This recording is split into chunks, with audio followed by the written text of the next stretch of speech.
Buenas tardes, profesor. Buenas tardes, compañeros. A mí me corresponde exponer de la página 241 a la página 260 específicamente sobre el Periquillo Sarmiento.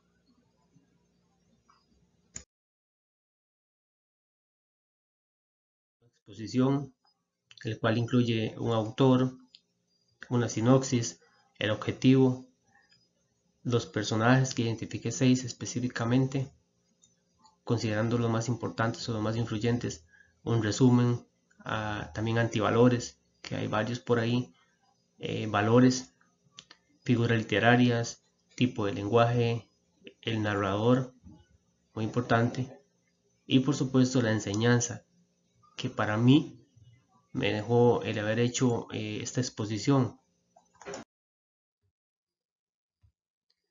Con respecto al autor, sabemos que es el señor José Joaquín Fernández Lizardi.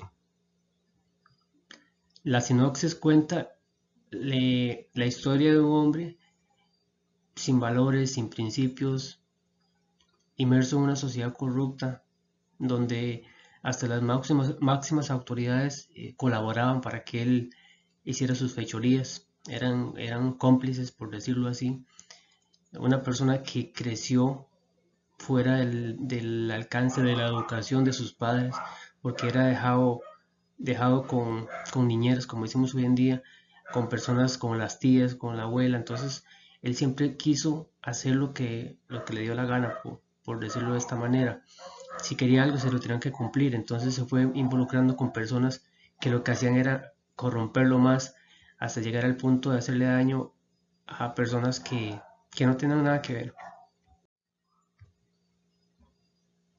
El objetivo del señor Lizardi, lo que buscaba, a pesar de que en México para esa época casi nadie sabía leer o escribir, entonces se veía como que era una locura escribir una novela o ese tipo de literatura para que la gente leyera, si no sabía leer. Entonces el objetivo, los pocos que lo podían hacer, el objetivo era que sacaran provecho de los consejos que él dejaba plasmado en sus obras.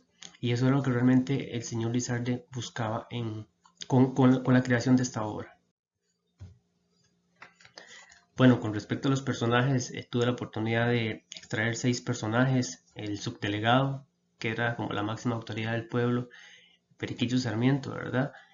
También el cura, que se prestaba también para fechorías. Estaban los indios, que eran cómplices de todos los engaños. Estaban también Anselmo y por supuesto el rey o el coronel, donde fue enviado Periquillo Sarmiento como castigo, que eso lo veremos más adelante. Con respecto al resumen, lo que Periquillo Sarmiento narra en la historia es el comportamiento que tenía el subdelegado con la gente más pobre, la que más sufría, porque había unos 3 o 4 que tenían dinero y podían pagar las multas o alguna situación que ellos tenían solvencia para hacerlo, y el subdelegado le convenía. Entonces Periquillo lo que decía era que aunque el subdelegado tenía ese puesto en el gobierno, también era comerciante, o sea, hacía favores económicos a la gente, y luego lo que hacía era que les pedía que le pagaran con semillas, con granos de cosechas, y les pagaba el grano mucho más barato. O sea, era un acto totalmente de injusticia. Incluso Periquillo firmaba, hacía documentos, redactaba documentos como tipo leyes, por decirlo así, locales. El subdelegado las firmaba, y eso hacía que las personas de ese pueblo no tuvieran cómo defenderse, o sea, tenían que obedecer. Entonces eso es lo que hacía. Incluso también entra aquí en esta parte del resumen el cura. El cura era un corrupto, porque a pesar de que no se llevaba muy bien con el subdelegado, se prestaba para sus cosas. Y los pobres indios, que los ponía a trabajar como muchas horas, ¿no? Muchas jornadas largas, y les pagaba cualquier cosa. Incluso se burlaba de ellos por la condición de indígenas.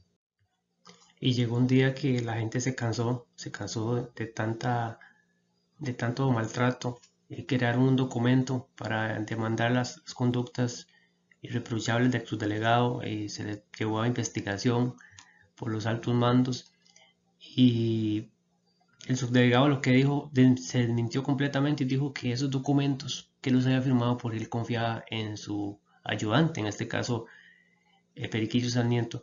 Y a final de cuentas quedó como Pilato se lavó las manos y el personaje principal fue llevado a una parte de México, fue encerrado por 8 años en una cárcel.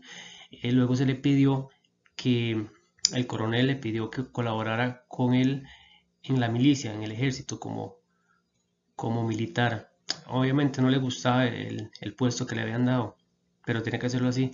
Y como ya era una persona que usaba sus adulaciones para manipular, el coronel se fue ganando el cariño, el aprecio de Periquillo y como y como muestra de ese aprecio, ya Periquillo lo peinaba, lo rasuraba, le hacía los mandados, hasta le hacía la comida como una forma de no estar metido en prisión, por decirlo así.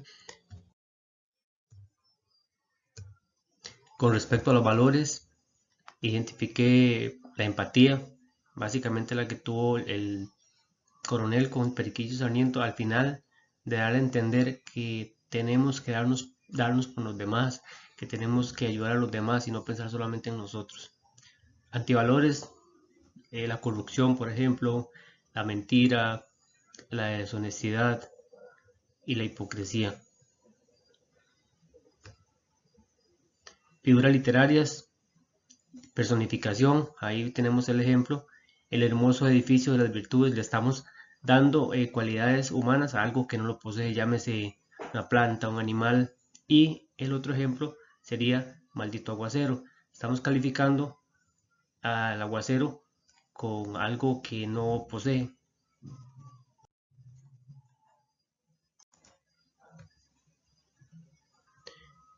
Se identifica también la hipérbole, acá el ejemplo, aguacero de orines con que me bañaron, o sea, una exageración literalmente.